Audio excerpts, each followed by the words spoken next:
Hello friend, कैसे हो? उम्मीद करता हूँ आप सब लोग अच्छे होंगे। तो एक और इंटरेस्टिंग कंपैरिजन वीडियो में आप लोगों का स्वागत है। फाइनली Realme ने अपना एक और नया स्मार्टफोन Realme 11X 5G को लॉन्च कर दिया। वही दूसरी तरफ मोटो का एक popular smartphone Moto G62 5G। इन दोनों स्मार्टफोन की अगर प्राइस की बात करी जाए तो Moto G62 5G को भी 14,999 रुपए की प्राइस में 6GB की रैम और 128GB स्टोरेज वाले वेरिएंट को बाई कर सकते हैं। वही दूसरी तरफ Realme के 11X 5G को भी 14,999 रुपए की प्राइस में 6GB की रैम और 128GB स्टोरेज वाले वेरिएंट को बाई कर सकते हैं। अपने स्मार्टफोन का अगर परफॉर्मेंस की बात करी जाए, जैसा कि आप सभी लोग जानते होंगे कि एक स्मार्टफोन के लिए इसका प्रोसेसर काफी इंपॉर्टेंट पार्ट होता है। Realme के 11X 5G में MediaTek का Dimensity 6100 प्लस का प्रोसेसर देखने को मिल जाता है। वही दूसरी तरफ Moto G62 5G में Qualcomm Snapdragon 695 का प्रोसेसर देखने को मिल जाता है। अगर परफॉर्मेंस वाइज बात करी जाए तो इन दोनों स्मार्टफोन में इतना ज्यादा डिफरेंस देखने को नहीं मिलता। इन दोनों स्मार्टफोन के अगर अंतुतु स्कोर की बात करी जाए तो Moto G62 5G का जो अंतुतु स्कोर निकल के आता है 4,08,000 निकल के आता है। वही दूसरी तरफ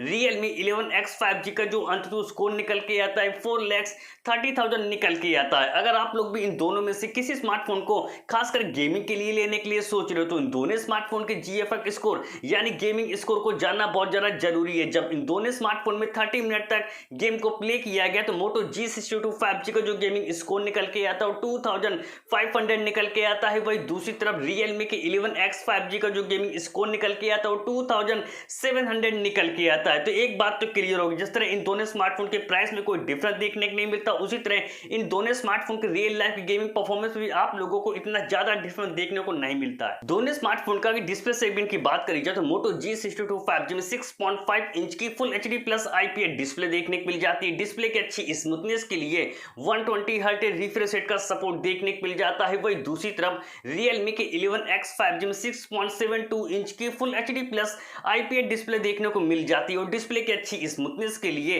120 हर्ट्ज रिफ्रेश रेट का सपोर्ट देखने को मिल जाता है। फोन का अगर कैमरा सेगमेंट की बात करी जाए वैसे तो मेगापिक्सल के हिसाब से तो क्लियर विनर निकल के आता है Realme का 11X 5G, पर ऐसा बिल्कुल भी नहीं। जब इन दोनों स्मार्टफोन में से रियल लाइफ में फोटोज को क्लिक किया गया तो Moto G62 5G को जो पिक्चर क्वालिटी निकल के आती है वो काफी ज्यादा बेटर निकल के आती है। Moto G62 5G के बैक में ट्रिपल रियर कैमरा सेटअप देखने को मिल जाते हैं। 50 मेगापिक्सल का मेन प्राइमरी कैमरा मिलता है, बाकी के दो कैमरे 8+2 मेगापिक्सल के मिल जाते हैं विद LED फ्लैश लाइट के साथ। वही दूसरी तरफ Realme के 11X 5G के बैक में डुअल रियर कैमरा सेटअप देखने को मिल जाते हैं। 64 मेगापिक्सल का मेन प्राइमरी कैमरा मिलता है, बाकी का दूसरा कैमरा 2 मेगापिक्सल का मिल जाता है विद LED फ्लैश लाइट के साथ। इन दोनों स्मार्टफोन का अगर सेल्फी कैमरे की बात करी जाए तो सेल्फी के मामले में तो क्लियर विनर निकल के आता है मोटो का G62 5G, क्योंकि Moto G62 5G में 16 मेगापिक्सल का सेल्फी कैमरा देखने को मिल जाता है जिसका अपर्चर f2.2 अपर्चर देखने को मिल जाता है। वही दूसरी तरफ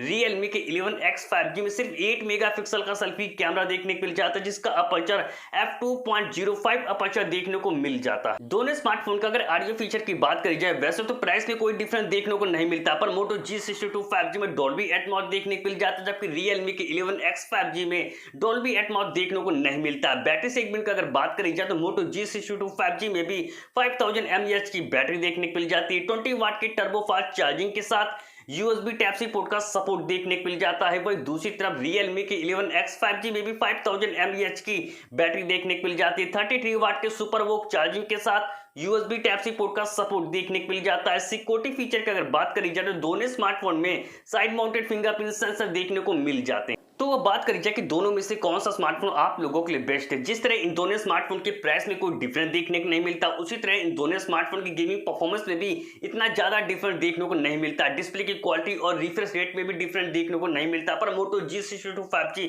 खासकर कैमरे के मामले बेटर हो जाता है क्योंकि Moto के G62 5G के फ्रंट और बैक दोनों में काफी अच्छा कैमरा सेटअप देखने को मिल जाता है। तो अगर आप लोग भी इन दोनों स्मार्टफोन को लेकर कंफ्यूज थे और 15,000 रुपए से कम के प्राइस में अपने लिए नया स्मार्टफोन लेने के लिए सोच रहे हो तो मैं आप लोगों को रिकमेंड करता हूं कि आप लोग Moto G62 5G को ही बाई करें।